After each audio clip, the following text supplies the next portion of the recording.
there are three likely scenarios which we are looking at what could happen when the big day certainly dawns. The countdown has already begun. Let's first talk about a hung parliament. Increasingly, that becomes a remote possibility because the voters seem to have made up their mind on who they want to vote. I remember during the state elections, there was often this chatter that there would be a hung assembly. That really never happened because voters know who they want to vote for and no one wants that kind of instability.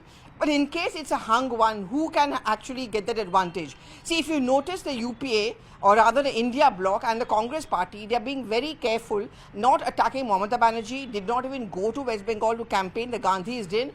And the reason is because they don't want to criticize her. It's bad enough for them that Mamata Banerjee said that she's not going to have an alliance with them in Bengal. But still the Congress party has been very mellow in its response because they are hoping that in case a remote possibility of a hung parliament takes place and they do need the numbers, then Mamata Banerjee can bail them out. Of course, you're also looking at others like a Naveen Patnaik, who knows. You also have the YSR Congress and the smaller independents and parties. But then there is BJP also, which the BJP has come in for a strategic alliance because they know they face an anti-incumbency in some areas.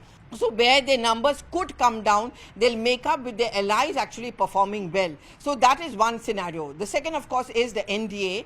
Well, the Satta Bazaar and most of them seem to be giving a thumbs up to the NDA, but we are not going to go by that completely. But look, let's talk about the logistics of it all. Yes, there could be a certain amount of anti-incumbency and the BJP is aware of that, which is why the Prime Minister has given that slogan to ensure that the party workers go out, people also, the core voters go out and vote.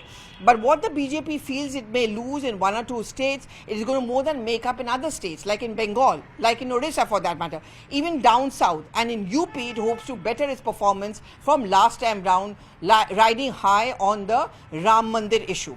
That is as far as the BJP is concerned, so it's super confident of its third term.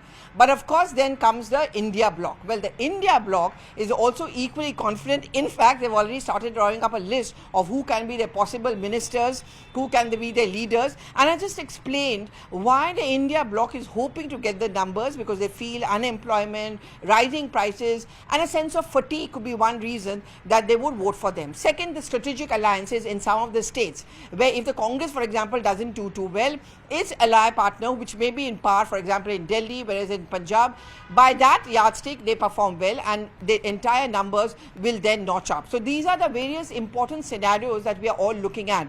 You know, it's very difficult to gauge what the people's responses are. People don't always talk openly, but there is a confidence which I see is coming, of course, in the Prime Minister and the NDA, but also in the India bloc. And that's why you have been seeing the kind of statements which have been coming in from Jairam Ramesh, from the Congress President, and from the other opposition leaders as well.